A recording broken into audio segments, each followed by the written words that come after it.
Bienvenidos a una reunión más del Grupo RIMAT, Reuniones Independientes en Investigación Matemática. Pues como siempre, antes de comenzar a presentar al invitado del día de hoy, quiero agradecer a Comercializadora Cibar, que es una distribuidora de ferretería con enfoque tecnológico, y a Coltec, que es una empresa dedicada a brindar soluciones tecnológicas a otras empresas, pues por el apoyo que nos brindan acá con este espacio. Y hoy tenemos un invitado muy especial.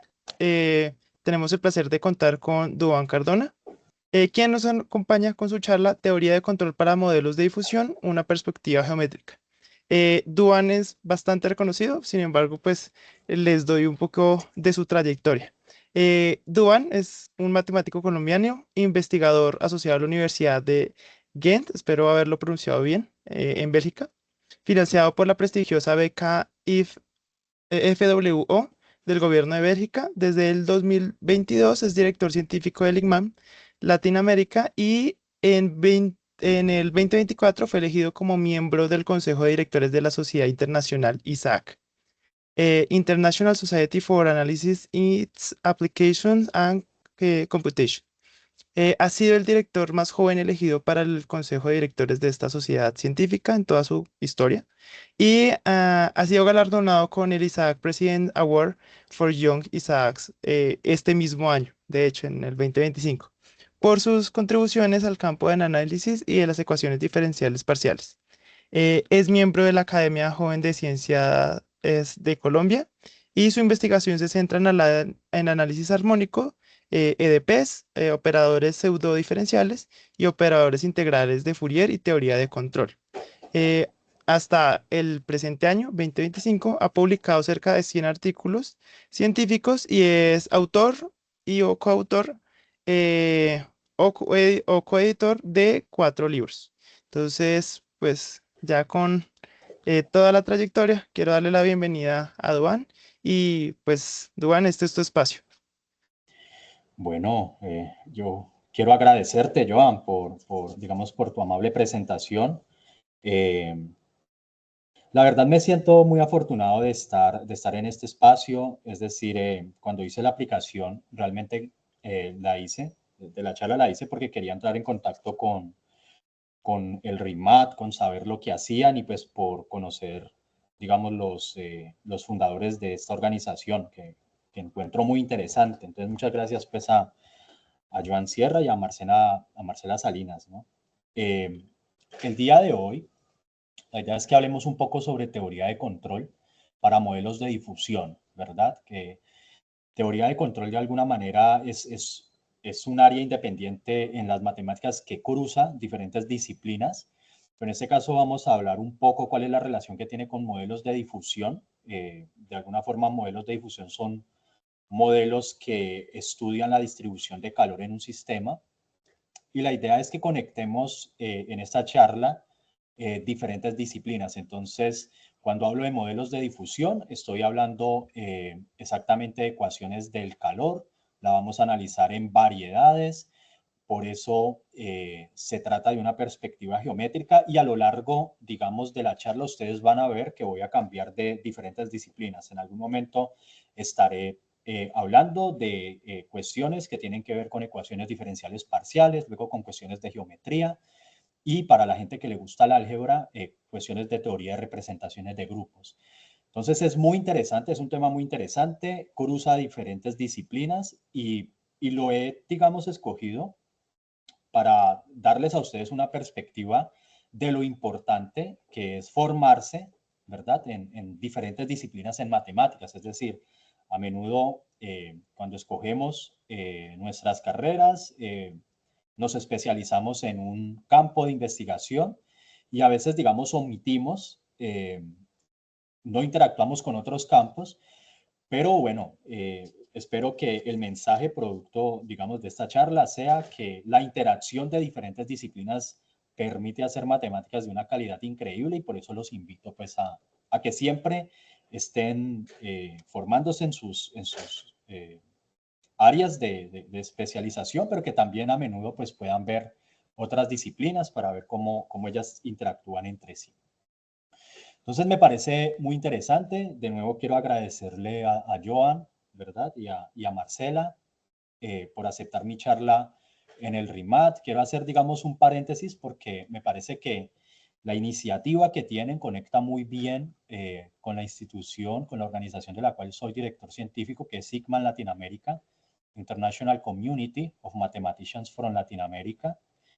Y bueno, los invito a visitar nuestra página web. Si ustedes entran allí, van a ver que hay unas open call, convocatorias abiertas.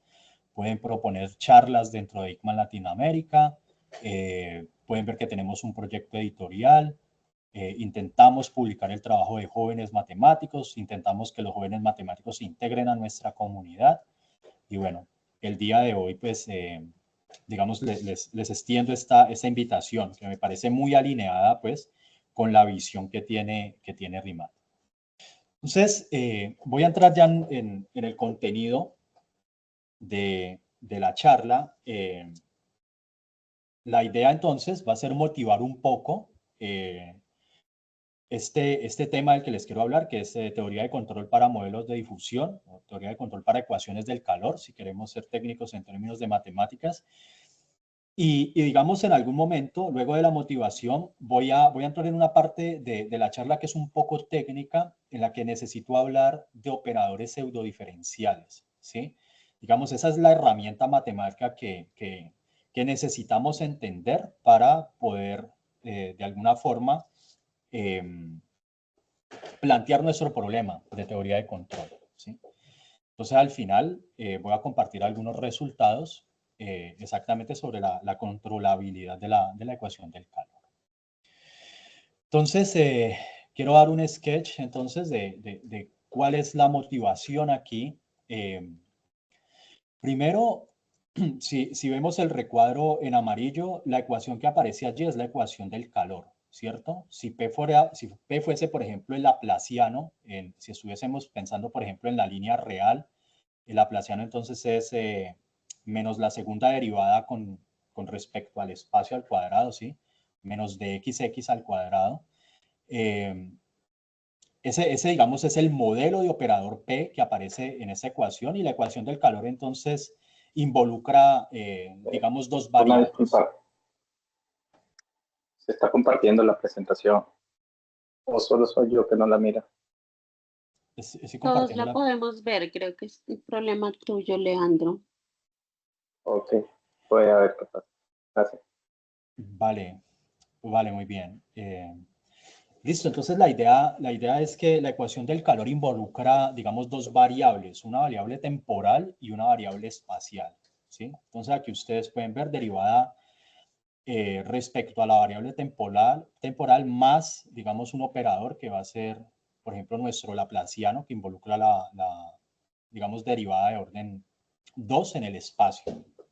¿Eso qué quiere decir? De alguna manera nos dice que cuando nosotros estudiamos la ecuación del calor, al menos el lado izquierdo, lo que nosotros queremos ver es cuál es la evolución del calor, digamos, de un modelo en el tiempo, ¿cierto? Y queremos entender cómo ocurre eso en un ambiente, ¿cierto? En una variedad.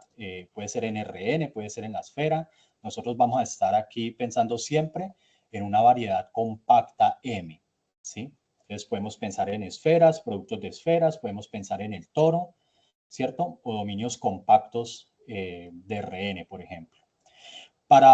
Digamos, para precisión, nosotros vamos a asumir que nuestra variedad no tiene borde, ¿sí? Entonces, por eso siempre pensar en la esfera va a ser como importante, ¿no? Porque es nuestro prototipo de variedad compacta sin borde.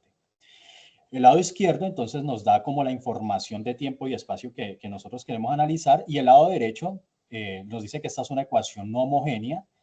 Hay una función g allí, de alguna forma es como un dato que tengo pues de mi ecuación, pero si ven yo la estoy multiplicando por una función característica de una bola de radio R dentro de mi variedad compacta. Eso quiere decir que esa función g que yo estoy analizando allí, quiero de alguna manera que esa información respecto a g esté localizada en una bola, ¿sí? Naturalmente yo podría escoger el caso en el que g es 0 y entonces tendría pues una ecuación homogénea. Y yo tengo dos variables, como les decía, la variable espacial es x, la variable temporal esté, y en este caso lo que tenemos acá en el lado derecho es una condición inicial, ¿sí? Yo entiendo y conozco entonces cuál es la distribución de calor de mi modelo en el tiempo t igual 0, ¿sí? Y eso es lo que escribimos aquí como UX0 igual U0, ¿sí? ¿Qué es lo que nosotros queremos entender de una ecuación de calor respecto a la propiedad de controlabilidad? Lo que nosotros vamos a asumir es que nosotros queremos entender, digamos, propiedad de controlabilidad cuando G es una función en L2, ya después explico qué quiere decir esto. Pero esta propiedad de controlabilidad lo que busca es ser capaz de controlar en cada tiempo t que yo elijo la evolución de la ecuación del calor y poder manejarla, poder hacer un driving de mi solución desde la condición inicial hasta cualquier otra solución o función que yo elija, digamos, en mi espacio de funciones, y de alguna manera que se iguale con la solución de mi ecuación del calor. Entonces, nosotros podemos pensar, por ejemplo, en la esfera, podemos pensar que tenemos un modelo de calor sobre la esfera, que contamos, por ejemplo, con una condición inicial, pero lo que quiero realmente es saber si, por ejemplo, para un tiempo que yo elija y para una condición de tiempo, si yo puedo ser capaz de manejar la solución de calor desde esa condición inicial hacia una temperatura que yo elija, ¿sí? Es lo que ocurre, por ejemplo, en nuestros cuartos. Por ejemplo, cuando nosotros no tenemos prendido, digamos, el calefactor, pues hay una, por decirlo de alguna manera, hay una condición inicial, ¿cierto? Que es, digamos, la temperatura ambiente. Pero de alguna manera quiero estar en el cuarto, quiero que la temperatura del cuarto sea ideal y, por ejemplo, en el tiempo de 1 hora o de media hora, lo que yo quiero hacer es ser capaz de elegir, digamos, una temperatura que a mí me parezca ideal para estar allí, que podría ser, por ejemplo, 25 grados. Entonces, lo que yo hago es, de alguna manera, graduar mi calefactor y, de alguna manera, lograr que esa condición inicial, que era la temperatura ambiente, pues pueda llegar a los 25 grados o 18 grados o la temperatura que yo elija en el tiempo que yo desee, ¿sí? Entonces, más o menos, eso es lo que podríamos pensar como una propiedad de controlabilidad. Entonces estoy hablando aquí de un modelo que es la ecuación del calor. Cuando hablamos de la ecuación del calor, entonces hablamos de ecuaciones diferenciales, pero la estoy pensando en una variedad compacta, entonces tendremos que hablar un poco de geometría. Lo más curioso es que hay un operador específico en el marco pues, de mi variedad compacta, que va a ser el laplaciano, por ejemplo. Por eso aquí P, digamos, es un operador pseudodiferencial elíptico. Mi modelo es, digamos, el laplaciano. Y resulta que el laplaciano es un operador autoadjunto pues en L2, en mi variedad. ¿Eso qué quiere decir? Que si yo pienso L2 como si fuese un espacio vectorial de dimensión infinita, el laplaciano viene siendo como mi ejemplo, digamos, de operador autoadjunto allí, ¿cierto? Si nosotros pensamos en Rn, nosotros sabemos que las transformaciones lineales que mapean Rn y Rn pues tienen una forma matricial, tienen una matriz asociada, y sabemos, por ejemplo, que si esa matriz es autoadjunta, entonces, y no nula, entonces nosotros sabemos que tenemos una descomposición espectral de esa matriz, ¿verdad? Que son los valores propios y que tienen algunos vectores propios asociados. Entonces, el teorema espectral nos dice, por ejemplo, que yo siempre puedo hacer una transformación de la matriz de manera que en ciertas bases de Rn, la matriz, digamos, tiene una forma diagonal, ¿verdad? Esa forma diagonal me da información de cada uno de los valores propios y además esos valores propios pueden estar asociados a ciertos vectores propios que me pueden proporcionar una base de Rn, ¿cierto? Recordemos entonces ese teorema de álgebra lineal. Exactamente lo mismo pasa aquí. Si dejamos de pensar entonces en una matriz autoadjunta y pensamos en el laplaciano, que va a ser el operador pues prototipo aquí, ese va a ser como nuestro ejemplo de una matriz autoadjunta, digamos, infinita. El laplaciano va a tener, digamos, esa representación. Igual el laplaciano tiene unos valores propios igual el laplaciano tiene, digamos, unos vectores propios respecto a una base, que en este caso son funciones, y lo que yo quiero entender de alguna manera es cómo medir el tamaño de esos valores propios, ¿sí? Entonces, haciendo, digamos, esta motivación y esta analogía, voy a denotar aquí un par de elementos matemáticos que es phi sub i, lambda sub i. Lambda sub i van a ser los valores propios de mi operador P, ¿cierto? Puede ser el laplaciano, por ejemplo, y phi sub i van a ser esos vectores propios, que en este caso, pues, son funciones, ¿sí? Entonces yo quiero entender, por ejemplo, como estoy hablando de funciones, esta familia de funciones phi sub i, ellas son funciones, yo quiero analizar, por ejemplo, cómo es el tamaño de esas funciones y lo puedo hacer de diferentes maneras. Una forma, por ejemplo, es ver cómo se comporta el valor absoluto de esas funciones en una bola de radio 2R, en mi variedad, ¿sí? Y yo puedo tomar el supremo, digamos, de ese valor absoluto. Entonces, eso es lo que ocurre, esa es la información que tengo, por ejemplo, en la ecuación 1, ¿sí? El lado izquierdo. Estoy tomando el supremo del valor absoluto de mi, digamos, de mi autofunción, de mi autovector, si lo queremos pensar en términos de álgebra lineal, en una bola de radio 2R. Pero resulta que yo puedo analizar eso también, analizar esa misma cantidad, tomando, digamos, el supremo de esa autofunción en una bola de radio R. Y comparar esas dos cantidades, ¿cierto? Si yo comparo esas dos cantidades, pues puedo optar por analizar cuál sería la mejor constante C que hace que esta desigualdad sea válida, ¿sí? De modo que, por ejemplo, esa constante C sea independiente de R. Entonces me planteo esa pregunta, ¿verdad? Tengo un operador, tengo sus datos espectrales que son vectores propios y funciones propias. Vectores propios que son, digamos, en este caso, funciones propias y autovalores, que son esta familia de funciones lambda i. Esta familia es de números reales lambda i. Y entonces lo que yo quiero entender es si esta constante CI que está aquí se puede escribir en términos del correspondiente valor propio. ¿Está bien? Entonces, para resumir, voy a elegir un operador que va a ser mi laplaciano. Él va a tener una descomposición espectral, valores propios, vectores propios. Yo quiero entender cómo crecen o cuál es el comportamiento, el tamaño de mis vectores propios, phi sub i. Y lo voy a hacer, esa información la quiero analizar entonces en vecindades, en bolas de radio R y 2R. Y desde el punto de vista del análisis, lo que quiero entender es cuál es la mejor constante C sub i que puedo poner aquí y estimar esa constante C sub i en términos del valor propio lambda i. ¿Sí? Entonces, muy bien. Fíjense que en este momento estoy hablando de que tengo un operador, estoy hablando de teoría espectral porque tengo información aquí de autovalores y autovectores, pero antes estaba hablando de la ecuación del calor. Resulta que esto que es teoría espectral, es decir, entender la ecuación 1, es un problema de teoría espectral. Y lo más interesante de todo esto es que cuando yo entiendo estas propiedades, digamos, analíticas como en 1, yo puedo aplicar ese tipo de información, por ejemplo, a propiedades de controlabilidad de ecuaciones diferenciales parciales. Entonces ya vamos viendo que hay una intersección aquí de 3 disciplinas, de geometría diferencial, de teoría espectral y de ecuaciones diferenciales parciales. Resulta que estas desigualdades como en 1 se llaman desigualdades espectrales porque involucran datos espectrales y yo puedo tomar, digamos, ese tipo de información con normas L infinito, que es lo que estoy analizando aquí, digamos, supremo de tamaños de funciones propias en vecindades, o yo puedo, digamos, también analizar qué ocurriría si yo comparo diferentes normas, por ejemplo, de combinaciones lineales de mis valores propios, ¿sí?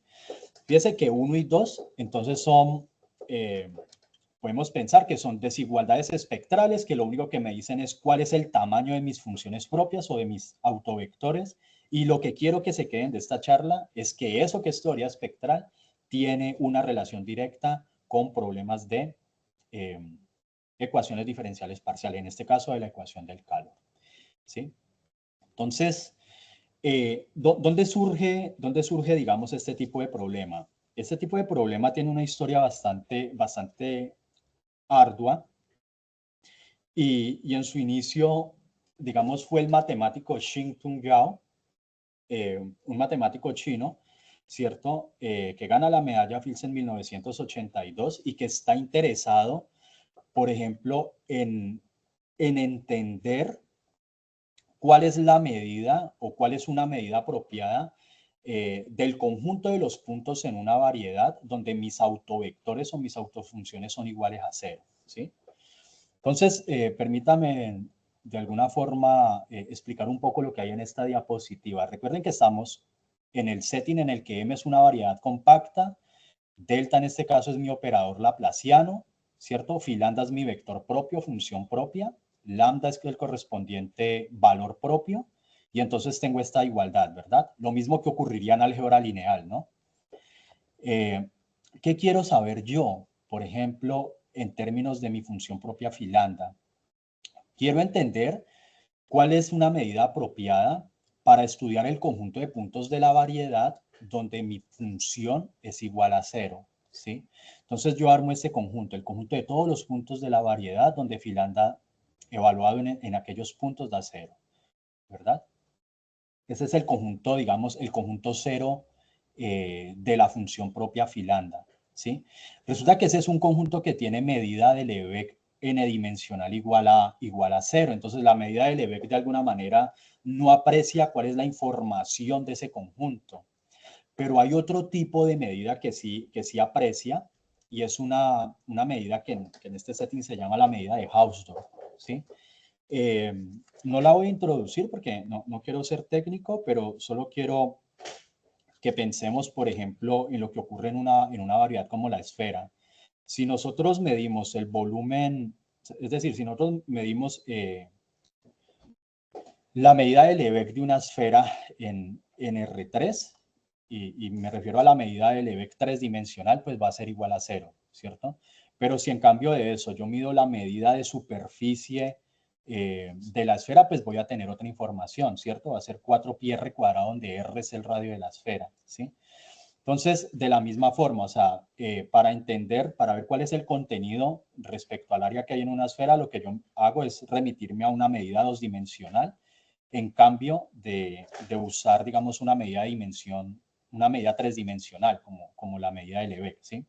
Eso mismo está ocurriendo aquí. El conjunto de ceros de una función propia no es bien observada por la medida de Lebesgue n-dimensional, pero si yo pensara en una medida n-1 dimensional, sí puedo apreciar esa información, ¿sí?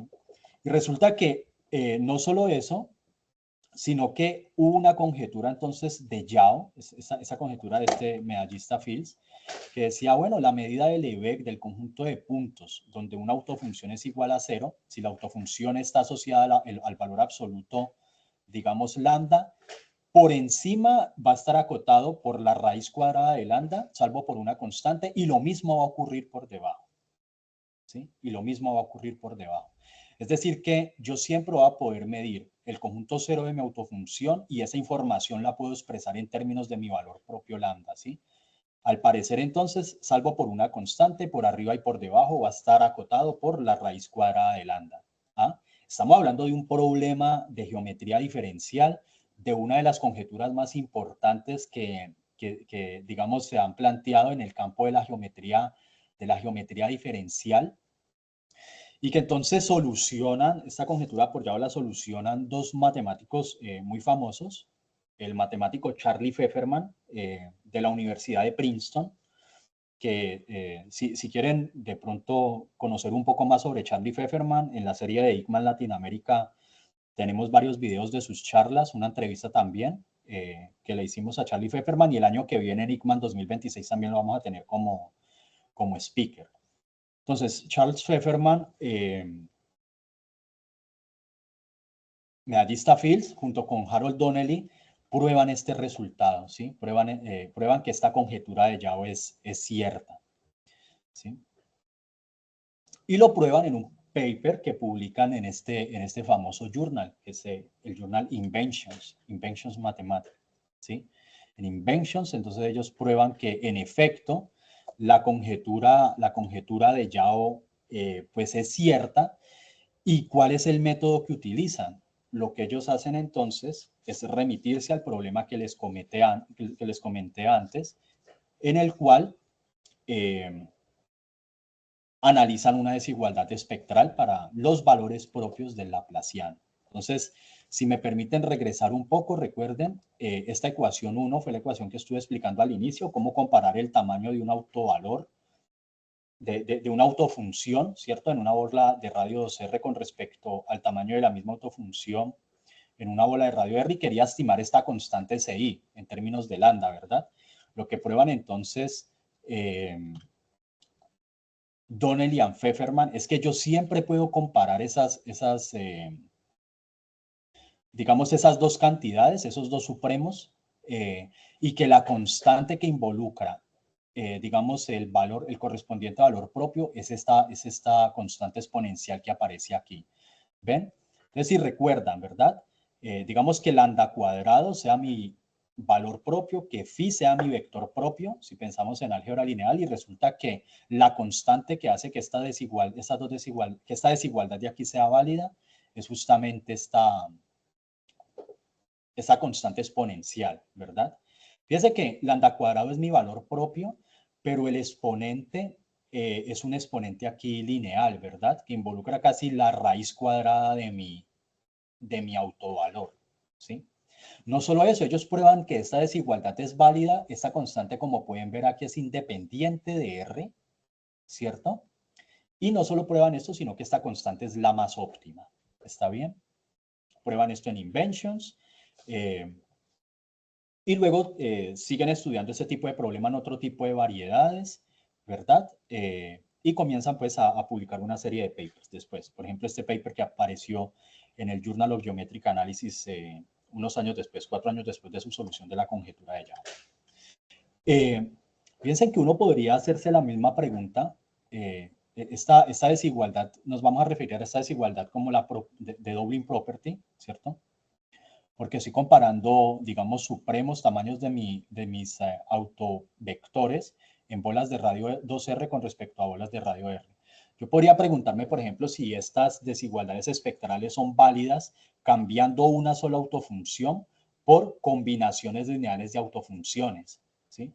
Es decir, que, por ejemplo, si yo considerara diferentes autovectores, FIK, o autofunciones, y yo hago combinaciones lineales de ellas, si este tipo de desigualdades se pueden extender, ¿cierto? Resumiendo, si es posible extender la desigualdad espectral de Donnell y Pfefferman de una sola autofunción a combinaciones lineales de autofunción. Y de hecho es cierto, resulta que David Jerison de MIT probó que en efecto ese tipo de desigualdades se pueden extender, lo probó hace bastantes años ya, en el 99, y que además se pueden extender a variedades. Recuerda, estamos pensando en variedades compactas, que en realidad se puede incluso extender a variedades compactas que tienen borde, ¿sí? Entonces, hay diferentes motivaciones para el estudio de estas desigualdades espectrales. Yo puedo pasar, digamos, de analizar el tamaño de esas autofunciones tomando, digamos, es un tipo de norma, que sería como la norma L infinito en una bola de radio 2R. Estoy tomando un supremo, ¿cierto? Pero yo podría analizar estas desigualdades espectrales similares reemplazando la norma por alguna otra, ¿sí? Que va a ser, por ejemplo, la norma L2, ¿sí? Entonces, supongamos que capa aquí, por ejemplo, capa aquí es exactamente una combinación lineal de autovectores. Cambio la norma y quiero, por ejemplo, entender cuál es la constante que hace válida esta desigualdad. ¿Qué dice esta desigualdad? En el lado izquierdo estoy tomando la norma L2, ¿sí? Es como una generalización de la norma euclidiana en este espacio vectorial L2M, que es un espacio vectorial de dimensión infinita. Y lo que quiero analizar es cuál es la norma L2 de mi combinación lineal de funciones propias en toda la variedad con respecto a el tamaño de la norma L2 en una vecindad omega. Omega en este caso puede ser una bola de radio R, en una vecindad omega de mi variedad, ¿sí? Entonces yo quiero entender cuál es la constante que hace válida, digamos, la comparación de estas dos normas. Y resulta que es la misma constante que aparecía en el resultado de Donnell y Pfefferman, ¿verdad? Una constante de tipo exponencial, ¿verdad? Que crece como la raíz cuadrada de mi correspondiente autovector, ¿sí? Entonces, esto de alguna manera es lo que nosotros podemos resumir en términos de lo que ocurre en desigualdades espectrales, ¿cierto? Cómo surgieron con esa conjetura importante en geometría de Yao, ese medallista Fields, y que se pueden extrapolar a otro tipo de normas, ¿no? Muy bien. Estuvimos hablando entonces un poco de geometría y de la importancia de esas desigualdades geométricas, ¿cierto? Para funciones propias y vectores propios, pero regresemos a ecuaciones diferenciales parciales aquí, ¿cierto? Porque resulta que la prueba de ese tipo de desigualdades espectrales, como les mencioné en la introducción, tiene como aplicación la controlabilidad de la ecuación del calor, ¿sí? En la correspondiente variedad. Entonces voy a explicar la ecuación del calor aquí en una variedad compacta. Pensemos entonces en esta ecuación 6. ¿Cuáles son los datos aquí? Tengo una variedad M. Recuerden, siempre puedo pensar en una variedad compacta y sin borde como la esfera. Voy a escoger omega, que es una vecindad en M, ¿cierto? Piensen entonces en una vecindad muy pequeña dentro de la esfera, ¿sí? Voy a fijar el laplaciano positivo en mi variedad M, ¿cierto? Y entonces la ecuación del calor es la que ven aquí en 6, ¿verdad? Derivada de U con respecto al tiempo más laplaciano de U igual a G, y lo estoy multiplicando, como mencioné antes, por una función característica en omega. Nosotros podríamos pensar que omega, por ejemplo, es una bola de radio R donde R es muy chiquito. Y tenemos nuestra condición inicial. Es decir, conocemos cuál es la temperatura inicial en nuestra variedad. ¿Qué queremos entender nosotros de esta ecuación diferencial? Nosotros queremos entender si ella es controlable o null controlable, ¿sí? ¿Eso qué quiere decir? Que sin importar cuál es la condición inicial o la temperatura inicial de mi sistema, si yo escojo cualquier tiempo, capital T, T mayúsculo, ¿cierto? Yo quiero entender si yo puedo ser capaz de manejar la solución de mi sistema desde esa condición, que era una condición inicial U sub 0, ¿sí? Supongamos que U sub 0 son 30 grados, y yo soy capaz en cualquier tiempo T de manejar, perturbar de alguna forma la temperatura de mi sistema, de manera que en ese tiempo capital T que yo elijo, T mayúsculo que yo elijo, puedo manejar la solución y llevarla a que sea cero, ¿sí? Es lo que ocurre aquí. Entonces yo voy a decir que la ecuación del calor es null controlable en tiempo T mayor que cero, si para cada condición inicial U0 yo puedo encontrar una función G, perdón, en L2, un output, por decirlo de alguna manera, tal que para ese tiempo T que escogí, la solución de mi sistema es igual a 0, ¿cierto? Entonces nosotros podemos pensar que, por ejemplo, si yo me doy un tiempo T que sea muy largo, va a ser mucho más fácil manejar mi solución desde su temperatura inicial hasta 0, ¿verdad? Va a ser un poco más sencillo que si yo me doy un tiempo T muy pequeño, ¿sí?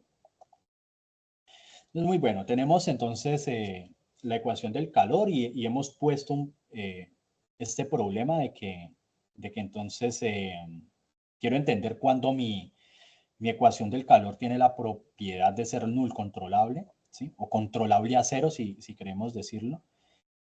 Y eso depende mucho, ¿verdad? De las propiedades de mi función G, de la parte de la función que yo estoy localizando en el lado derecho en esa vecindad omega, ¿sí? Entonces, este fue un problema abierto por un buen tiempo. Es decir, en los 90 conocíamos que teníamos la ecuación del calor. Si G es igual a cero, lo que nosotros sabemos es que en general esa solución no tiene por qué llegar a cero en cualquier tiempo t, ¿cierto? Pero entonces, Enrique Suazua, uno de los matemáticos aplicados más versátiles del mundo, hizo la conjetura de que si nosotros perturbábamos la ecuación del calor al lado derecho, y es decir, si nosotros no consideramos el problema homogéneo, sino el problema inhomogéneo, él conjeturó que si G era un elemento de L2, o sea, vamos a pensar solamente que G es algún elemento adecuado de mi espacio vectorial, para un G adecuado yo siempre puedo manejar mi solución a cero. en cualquier tiempo t que escoja. Esa fue una conjetura, digamos, de ecuaciones diferenciales que estuvo abierta por un buen tiempo y que finalmente Leboan Roviano en 1995 prueban, ¿sí? Ellos demuestran que en efecto uno puede siempre de alguna manera tener la propiedad de controlabilidad de la ecuación del calor. Aquí están las dos referencias, ¿sí? Entonces, muy bien, me ha dado un buen tiempo, digamos, para explicar esos conceptos que pueden ser un poco técnicos, pero entonces, digamos, hay ciertos problemas abiertos que surgen, ¿verdad?, de esta introducción que les he comentado.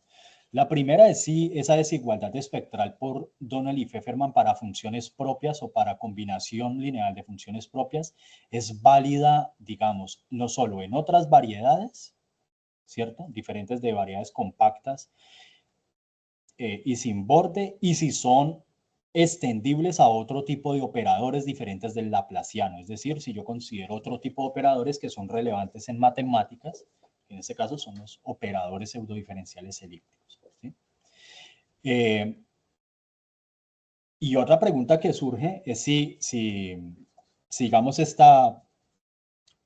la ecuación del calor que es correspondiente digamos, a ese tipo de operadores que yo escojo, también es null controlable. Entonces ese fue un problema que estuvo abierto por varios años, para ser preciso, por más de 20 años, y con Michael Ruchansky, Julio Delgado de Colombia, y Michael Ruchansky de Rusia, pero aquí en Gante, profesor aquí en Gante, en Bélgica, pues demostramos que en efecto ese problema que estuvo abierto por varios años tenía solución en el sentido, pues, de Donnell y Pfefferman, es decir, que eran válidas esas desigualdades espectrales y que además podíamos aplicarlas al estudio de la controlabilidad, ¿sí?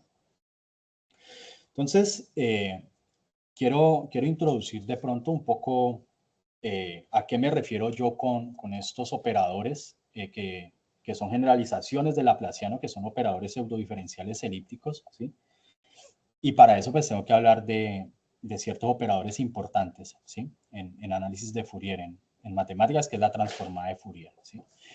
Entonces, fijemos, por ejemplo, una función que esté en L1, es decir, una función con integral de valor absoluto de f finita, ¿cierto? Y para ese tipo de funciones, o sea, funciones integrables, puedo definir la transformada de Fourier, ¿sí? Entonces, fíjese su función f de x, multiplíquela por este tipo de exponencial e integre toda esa información, ¿verdad? Fíjese que la exponencial aquí tiene dos variables, x y y. Cuando integro toda esa información que está en términos de x, me queda información en sí, y es esa información la que denoto por transformada de f en sí. ¿Está bien? Así se define la transformada de Fourier. En términos de la transformada de Fourier, entonces un operador pseudodiferencial no es más que un operador lineal continuo definido en este espacio, C infinito 0 Rn, que es el espacio de las funciones infinitamente diferenciables y de soporte compacto. Soporte compacto es que se desvanecen o son iguales a cero fuera de una vecindad compacta, digamos, del origen, ¿sí?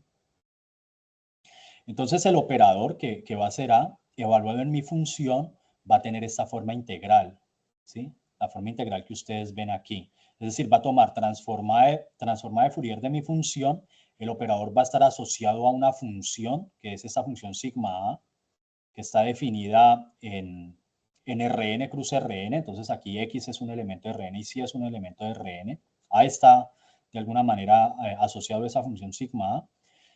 Multiplico, digamos, estas dos funciones por la exponencial e integro. De nuevo integro con respecto a una de las variables, es decir, en este caso integro con respecto a psi, la que llamamos aquí nuestra variable frecuencia. Y lo que obtenemos, pues, es digamos, información definida en x, en mi variable espacial, y a eso es lo que llamo AF de x, ¿está bien? Pues para resumir, un operador pseudodiferencial es un operador integral que está asociado a una función sigma, que voy a llamar el símbolo del operador, ¿cierto? Y que está definido a través de la transformada de Fourier, ¿sí? Por aplicaciones, digamos, de estos operadores en ecuaciones diferenciales, lo que yo quiero buscar es que este símbolo sigma, que como les mencioné es una función sobre Rn cruz Rn, pues tenga digamos, algunos comportamientos adecuados, ¿sí? Yo quiero que las derivadas, por ejemplo, de esa función en X y en sí tengan un comportamiento que sea, digamos, de tipo polinomial, y es lo que podemos ver aquí, o sea, bracket C, ¿cierto? Es esta cantidad, o sea, que cuando C va a infinito es una cantidad que crece como el valor absoluto de C. Y entonces va a tener este exponente. Este exponente lo único que me dice a mí es cómo van a crecer o decrecer las derivadas de mi función, ¿sí? Entonces, a todas las funciones sigma sobre Rn cruz Rn que satisfagan esta desigualdad que está aquí, ¿cierto? La voy a llamar los símbolos que están en la clase de Cm rho delta. M va a ser el orden polinomial de mi símbolo, ¿cierto? Y rho y delta, fíjense aquí, son parámetros que lo único que me dicen es cómo decaen las derivadas, por ejemplo, de mi función en términos de sí. Y delta es un parámetro que me dice cómo crecen las derivadas de esta función, ¿cierto? Cuando diferencio respecto a x, ¿cierto? Entonces, pensemos entonces, para resumir, que tengo la transformada de Fourier que define un tipo de operador interesante aquí, que son los operadores pseudodiferenciales. Ellos están asociados a estos símbolos, y los símbolos no son arbitrarios, son símbolos que tienen un comportamiento de crecimiento polinomial y cuyas derivadas en sí o en x crecen o decrecen respecto a dos parámetros, rho y delta, ¿sí? Como aquí. Entonces, M, siempre me voy a referir a M como el orden del símbolo, ¿sí? Cuando rho es igual a 1 y delta es igual a 0, voy a llamar a esas clases las clases de Cohn-Nirenberg, en honor a John Cohn y Louis Nirenberg, ¿cierto? Premio Abel del 2015, quien creo que gana el premio Abel junto con John Nash, no estoy seguro, no recuerdo bien, que introdujeron esas clases en 1965. Y cuando rho y delta son parámetros arbitrarios, rho y delta típicamente son elementos del intervalo 0,1, voy a llamar a esas clases SM rho delta como las clases de Hormander, ¿sí? Clases de Hormander. En honor a Lars Hormander, que introduce estas clases en 1967, ¿sí? Muchos años después de ganar la medalla Fields. Resulta que esto que yo he pensado y que he definido aquí en Rn, es decir, transformada de Fourier, operador pseudodiferencial, símbolo y clases de símbolos, o sea, clases SM rho delta, las he definido en Rn, pero se pueden definir en cualquier variedad compacta, ¿sí? Por ejemplo, en el toro, pensemos en el toro tridimensional, en la dona, ¿cierto? Ahí podemos definir la transformada de Fourier también. Podemos definir operadores pseudodiferenciales también, con la particularidad que en vez de, como estoy en el toro, en vez de transformada de Fourier, allí tengo series de Fourier. Por tanto, pues los operadores pseudodiferenciales se definen en términos de esta serie, ¿sí? Antes lo hemos hecho de forma integral, ¿no? En Rn, pero en el toro se define de forma como una suma discreta, ¿sí?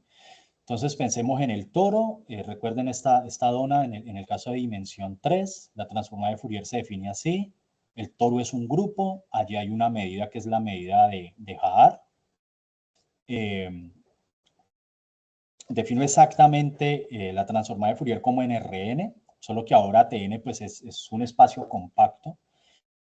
Y la diferencia con respecto a los operadores pseudodiferenciales en el marco de Rn van a ser que en el toro los operadores van a estar asociados a funciones que tienen dos variables aquí. X va a ser un elemento de Rn, pero sí va a ser un elemento de Zn, ¿sí? Diferente a antes, ¿verdad? Donde X era un elemento de Rn y sí también era un elemento de Rn. De forma similar, antes había definido las clases SM rho delta en Rn cruz Rn. Fíjese que antes yo podía diferenciar en ambas variables porque eran variables continuas, pero ahora no puedo hacerlo, ¿verdad? Porque la primera variable es continua, es un elemento del toro, y la segunda variable es discreta, es un elemento de Zn. Entonces yo voy a clasificar ahora mis símbolos.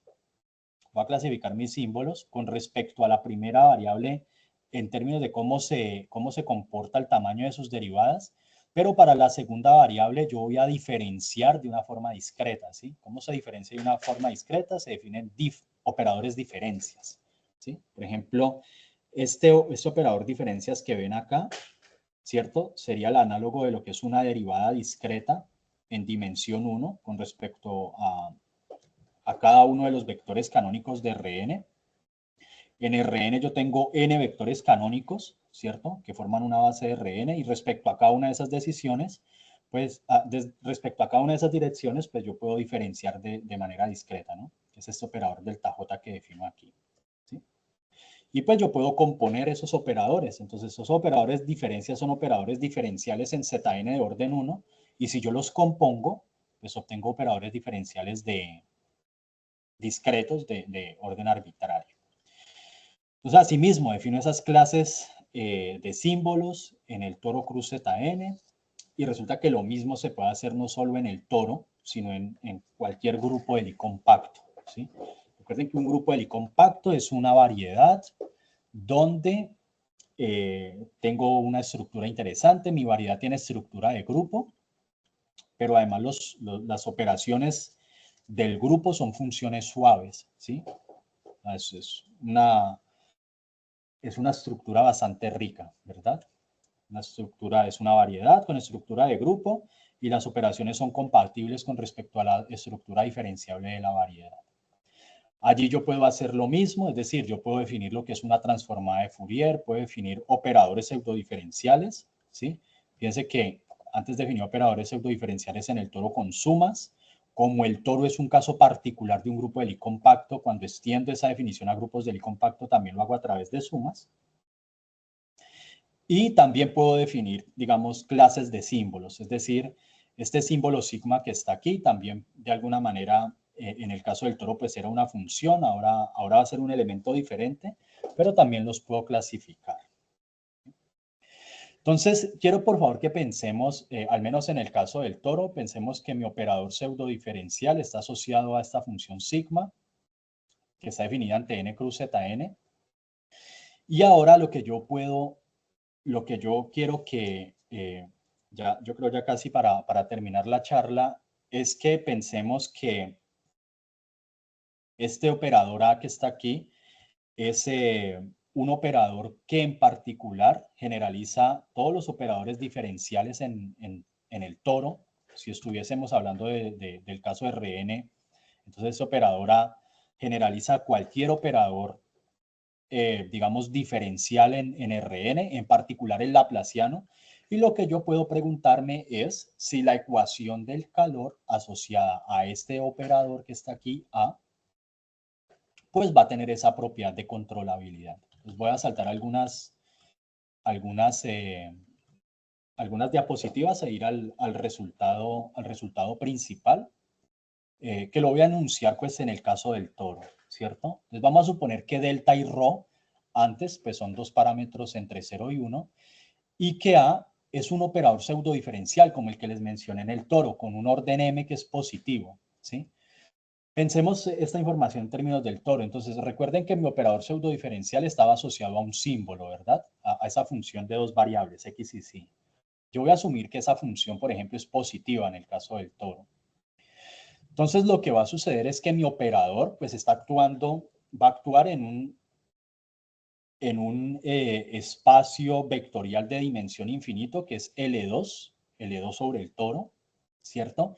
Y con respecto a ese espacio vectorial, mi operador pseudodiferencial tiene una descomposición espectral, es decir, autofunciones y autovalores, ¿sí?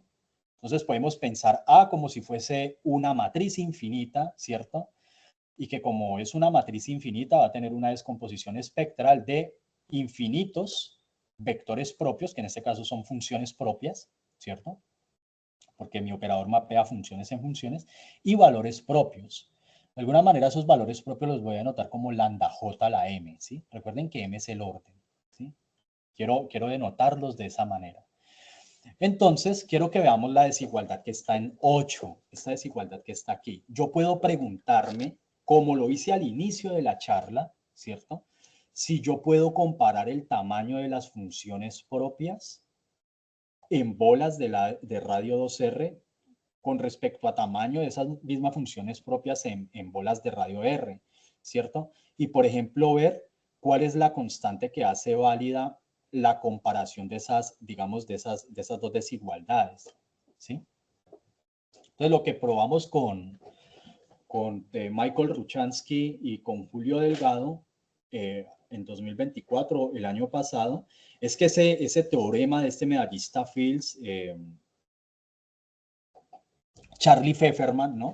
que se remonta a la conjetura de Yao, del medallista Fields de 1982, también es válida para este tipo, digamos, de operadores, es decir, generalizamos esas desigualdades espectrales que eran válidas para el laplaciano, digamos,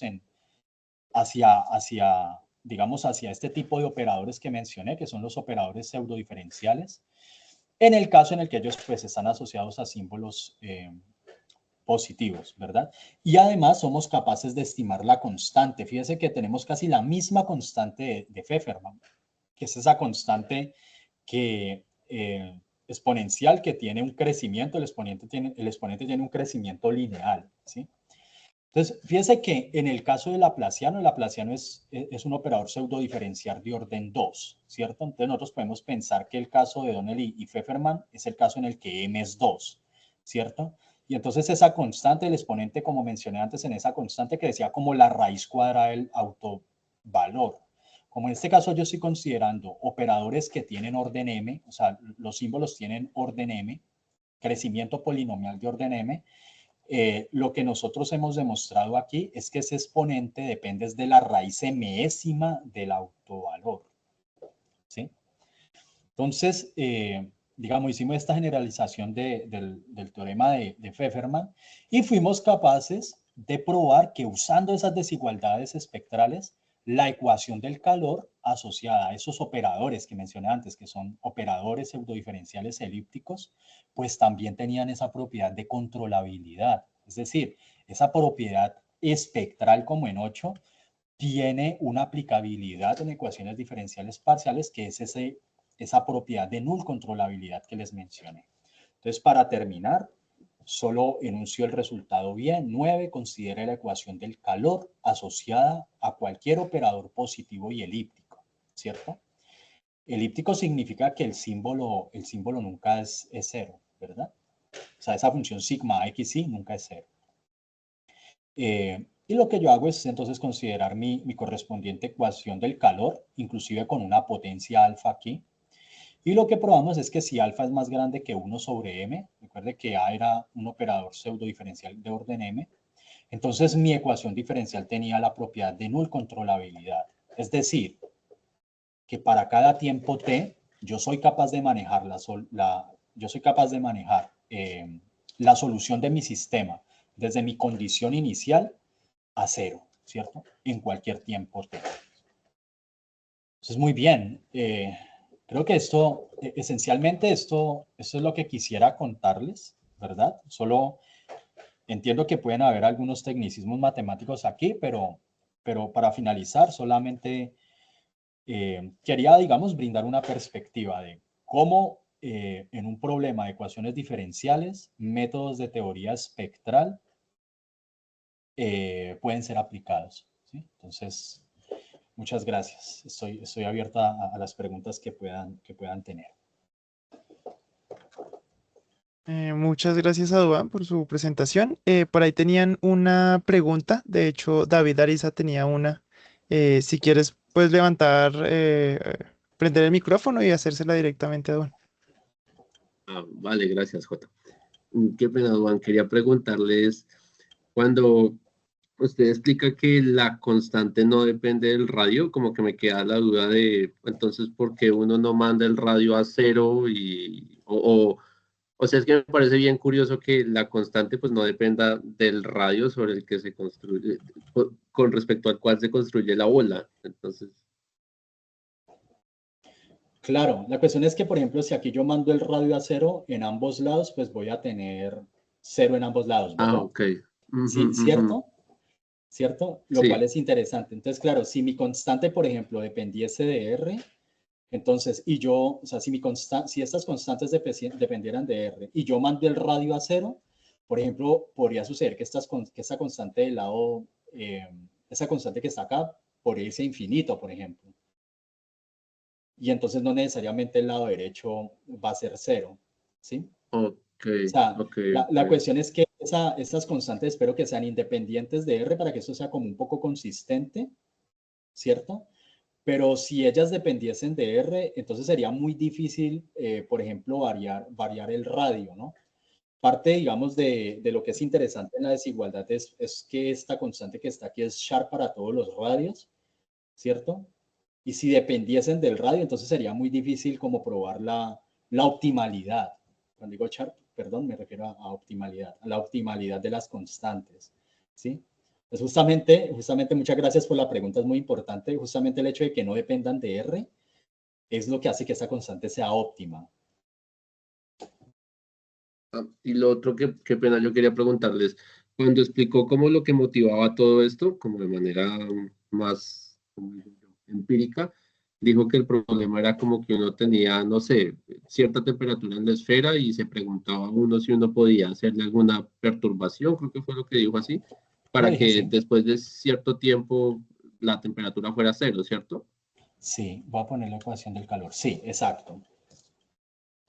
Y la generalización de ustedes es que ahí es donde o sea, al final del día, o sea, usted empezó en RN, después pasó a algo compacto, después pasó a grupo y al final la generalización que ustedes tienen en qué trabaja, en qué espacio trabaja, es que como que ya, Claro, en cualquier grupo de Lie compacto.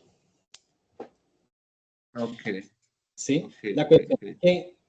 La cuestión es que el resultado de Donley Pfefferman, perdón, lo pongo aquí, es en cualquier variedad compacta y el operador diferencial está fijo y es de orden 2. Lo que nosotros hicimos fue mover la variedad, es decir, sacrificar un poco la generalidad, suponer que nuestra variedad tiene estructura de grupo y entonces permitir que mi operador ya no tenga grado 2, sino cualquier grado positivo. Ok, De hecho, en otro trabajo reciente, extendí también pero ese trabajo no lo presenté hoy, extendí este resultado también en cualquier variedad compacta y para cualquier operador que sea elíptico y de cualquier grado positivo. Es decir, esa era la pregunta fundamental. Digamos, si ese tipo de desigualdades espectrales se podía extrapolar no solo a operadores de orden 2, sino a operadores que tengan cualquier grado positivo en cualquier variedad compacta, que era, digamos, de alguna forma las preguntas abiertas que había puesto aquí, los open problems, ¿sí? ok. Yo, qué pena, solo tengo una última pregunta. Son las preguntas Es que como que esto de grupos de línea me cuesta mucho visualizarlo, pero digamos, sí, con lo de las variedades, como que estaba el ejemplo este de la esfera, de la como que es esfera. más visual, Claro. Mira, pero, un grupo de ajá, Lie ajá. compacto, un grupo de Lie compacto es una variedad, piensa en una variedad que tiene suficientes simetrías. Suficientes simetrías en el sentido de que, por ejemplo, tiene suficientes simetrías, de modo, digamos, que con la operación de grupo tú puedes mover los planos tangentes de cualquier punto a otro. O sea, quiero explicarlo de otra forma. A ver, un grupo de Lie compacto es una estructura, digamos, diferenciable con suficientes simetrías,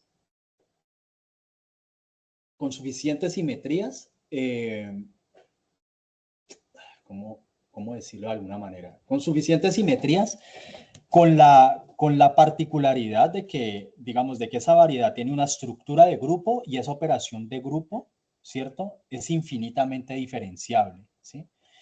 Sí, Para sí, sí, sí, visualizarlo, sí. nosotros podemos pensar, por ejemplo, si quieres, pensemos, por ejemplo, en el grupo especial unitario. ¿Cuál es el grupo especial unitario? Es el grupo de matrices, ¿cierto? Por ejemplo, el grupo especial unitario de orden n es el grupo de matrices de orden n por n con determinante igual a 1 y que son ortogonales, matrices ortogonales. Entonces, claro, por supuesto que cuando pienso en el grupo de matrices estoy pensando en algo que tiene estructura de grupo porque exactamente ese es un grupo, ¿cierto? Es un grupo porque es un grupo con la multiplicación. Si yo multiplico dos matrices que tienen determinante 1, pues el resultado va a ser una matriz que también tiene determinante 1. Y resulta que cuando yo multiplico dos matrices y yo varío sus entradas, el resultado es una matriz con entradas que son entradas polinomiales en términos de las entradas de las matrices originales. Es decir, que esa operación es infinitamente diferenciable, ¿sí? Entonces, el prototipo de grupo de Lie compacto, por ejemplo, son grupos de matrices de orden n. Y de hecho, hay un teorema de universalidad que te dice que todo grupo de Lie compacto puede realizarse como un subgrupo de un grupo de matrices. Entonces, pensemos en grupos de matrices. Por ejemplo, S2 no puede ser un grupo de Lie. S2 no puede ser un grupo de Lie. S3 es un grupo de Lie, por ejemplo, porque es difiomorfo a SU2. S3, o sea, la esfera en R4. X1, X2, X3, X4, tal que la suma de los X al cuadrado es igual a 1. Eso es difiomorfo con SU2, o sea, con el conjunto de matrices de orden 2×2 con determinante 1. Y el homomorfismo, que me permite identificar S3 con un grupo de matrices, es que, por ejemplo, yo tengo 4 entradas, X1, X2, X3 y X4. Resulta que yo puedo organizar esas entradas, esas 4 entradas en una matriz de orden 2×2. Por ejemplo, X1 más y X2, 0, 0 y digamos X3 más y X4, algo como eso, ¿cierto? Y resulta que el determinante de eso va a ser igual a 1. O sea, creo que no he dicho bien cuál es el homomorfismo al final, pero siempre puede ser, digamos, ese tipo de homomorfismo. Para resumir, grupos de Lie son grupos de matrices y, por ejemplo, la esfera S3 en R4 es un grupo de Lie. No todas las esferas son grupos de Lie. Por ejemplo, S2 no lo es. ¿Vale? Vale. Gracias. A ti por las preguntas. También tenemos preguntas de Juan Pablo López. Entonces, si quieres, también prendes el micrófono y la puedes hacer. Listo. Hola, Duan. Hola, Juan Bien, Pablo, ¿cómo estás? yo tenía ¿Qué tal está el dos clima en Cali? curiosidades. Está lloviendo. Muy bien, muy bien. Cuéntame. Dos curiosidades. Una, en la ecuación del calor, pues uno tendría un proceso de difusión, ¿cierto? Sí, En déjame poner una donde, ecuación del calor aquí.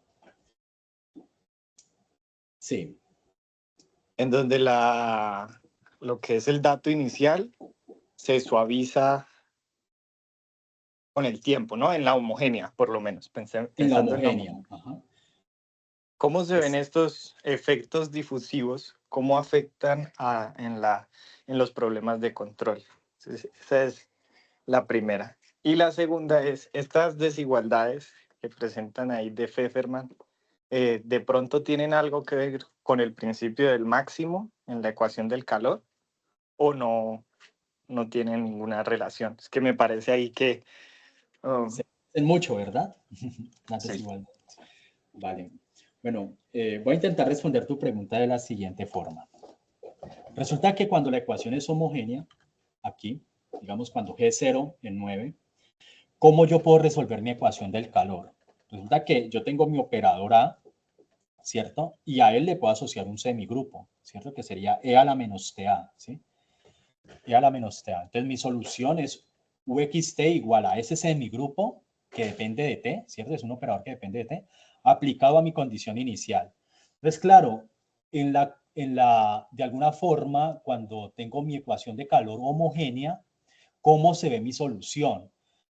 Mi solución se ve como una función UXT, por ejemplo, pensemos en el plano cartesiano, una función UXT que inicia, digamos, a la altura de la condición inicial, UX0, y que hace algo como una campana de Gauss, ¿cierto? Es decir, que comienza de alguna forma a decaer y a decaer en infinito, ¿cierto? Y lo que yo espero es que realmente la solución nunca llegue a cero. Lo que yo espero es que la solución cuando t se vaya a infinito, que haga lo que se hace, lo que ocurre en esa campana de Gauss, ¿verdad? Que voy desde mi punto máximo de la función y en infinito voy decayendo más rápido y más rápido a cero, sin tocar, digamos, el eje X, ¿cierto? Sin tocar, digamos, el punto cero. Cuando yo estoy pensando en la controlabilidad, lo que yo quiero lo que quiero tener es otro efecto. Es no esperar que, digamos, la solución alcance el cero en infinito, sino darme cualquier tiempo, modificar la ecuación que no sea homogénea y permitir, digamos, que mi función vaya desde la condición inicial, o sea, desde la altura que yo haya escogido en el eje y obligarla a que vaya a cero, o sea, a que toque el eje X en cualquier tiempo. ¿Sí? Es un hecho curioso porque no tendría en principio por qué ser así. ¿Está bien? Creo que esa es la respuesta que puedo darte respecto a la primera pregunta. ¿Fui claro un poco o no logré darte una intuición? Sí, o sea, el proceso de control pareciera un poco intuitivo, ¿no? Sin Cierto, embargo, sí se puede llevar a cabo. sí se puede llevar a cabo. Y resulta que lo que uno podría sacar, digamos, o deducir de ese proceso de control es que si el tiempo es largo, va a ser mucho más fácil llevar la solución desde la condición inicial hasta cero. ¿Sí? Va a tener que hacer, digamos, el sistema tiene que hacer un esfuerzo más lento. Pero resulta que si ese tiempo t en el que yo quiero alcanzar el nivel cero es mucho más pequeño, mi sistema tiene que hacer un esfuerzo muy grande, porque claro, estoy obligando a mi sistema a llegar desde la condición inicial a cero en un tiempo t que puede ser muy pequeño, o sea, podría incluso no ser viable, y resulta que eso es lo maravilloso, que la ecuación del calor sí permite hacer eso. E inclusive, ese esfuerzo se nota, digamos, en estas constantes que están aquí, por ejemplo, en 8, en 7. Estas constantes C1 y C2 que están aquí, eh, tienen mucho que ver con ese parámetro t. Resulta que cuando uno puede ver luego en las pruebas eh, que de alguna forma esta constante que está aquí tiene una relación con ese parámetro t y hay algo que uno llama cuando involucra la relación de ambas constantes, uno lo llama el costo de controlabilidad. ¿Sí? Resulta que cuando el tiempo t es mucho más grande, como el sistema se esfuerza mucho menos, el costo de controlabilidad es muy pequeño. Y cuando ese tiempo t es muy cercano a cero, el costo de controlabilidad es muy grande, porque es muy difícil que el sistema alcance, digamos, la temperatura cero en un tiempo muy pequeño, desde mi condición inicial. Aún así ocurre. ¿Sí? Creo que eso responde a la primera pregunta, ¿verdad? La segunda era sobre el principio del máximo, ¿verdad? Sí, sí tiene alguna relación la desigualdad de Pfefferman con eso. Pues mira que como ocurre con estas desigualdades, no hay una relación matemática directa en términos de que una implique la otra o algo como esto, pero sí están relacionadas en el punto de que si uno quiere estudiar, por ejemplo, continuación analítica de funciones, esas dos desigualdades sí tienen que ver con eso que llamo continuación analítica. ¿Sí? De hecho, mira que gracias a este tipo de desigualdades, por ejemplo, yo puedo saber que si por ejemplo, gracias a este tipo de desigualdades, como en 8, yo puedo saber que si mi autofunción se desvanece en una vecindad, en una bola de radio R para algún R, entonces mi autofunción es la función nula, ¿cierto? Sí, eso, ese tipo de cosas. Ese tipo de cosas. Y claro, Es, esa es la relación con el principio del máximo, porque algo así puedo deducir también desde el principio del máximo. Juan Pablo, muy interesante tu pregunta.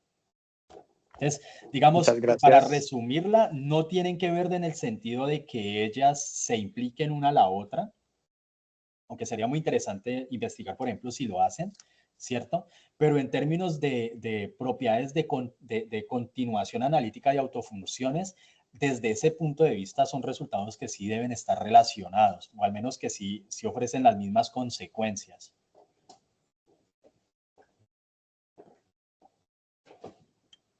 Bien, gracias. A ti, Juan Pablo.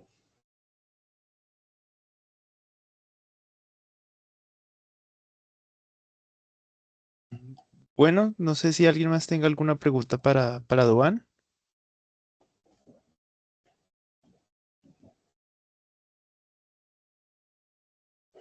No, creo que no hay más preguntas. Pues no me queda nada más que agradecerle a todos los asistentes por participar el día de hoy, a Duván Cardona por darnos este espacio. También recordarles, les voy a dejar en el chat eh, las redes sociales del grupo RIMAT y también la página y el canal de YouTube de ICMAM Latinoamérica. Denme un segundito, ya se las pongo. Entonces, por si quieren revisar cualquiera de los dos grupos, el ICMAM tiene cosas muy chéveres. Yo he seguido muy de cerca como, los proyectos que han hecho y siempre se me ha hecho como muy interesante todo lo que hacen. Actualmente tienen, no sé si todavía tengan las convocatorias abiertas para presentar charlas. Eso pues lo Eh, aclararé, ¿no? sí, sí, sí. Sí. Hasta hoy hay plazo para que envíen propuestas, al menos para la conferencia de ICMA Latinoamérica en la conferencia de ICMA en Centroamérica y el Caribe. Para esa conferencia hasta hoy tienen plazo de enviar charlas. Si Bueno, están ahí todavía interesados, tienen entonces oportunidad. todavía tienen oportunidad de entrar a la convocatoria y someter su charla. Ujú. Adriana, alzó la mano. No sé qué quieres decir. Te quería preguntar, Duan, si alguien se quiere comunicar contigo o escribirte un correo por preguntas, ¿tienes algún espacio o para Claro que comunicarse? sí, claro que sí. Pueden hacerlo a través de mi correo personal. Yo creo que me encuentran mi página web muy fácilmente online, Duban Cardona, y mi correo electrónico es dubanc306@gmail. Ese es mi correo personal. Está en mi página web también. Entonces, si alguien tiene dudas o algo, pues puede escribirme y podemos tener un meeting por Zoom y hablar un poco más de lo que quieran conversar en términos de matemáticas. Gracias, Adriana. Mm. Bueno, creo que sin nada más que decir, gracias, Duan. Gracias a todos los asistentes y pues los esperamos en las próximas charlas que vienen del grupo RIMAT. Vale, gracias. Buena tarde. Buenas tardes. Estén muy bien.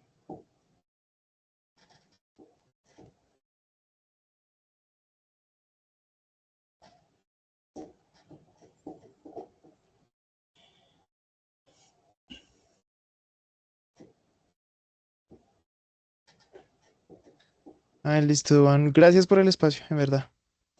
Vale, muy bien. Un segundito. Todos me escuchan bien, ¿cierto? Sí, creo que Sí. sí. Listo. Entonces...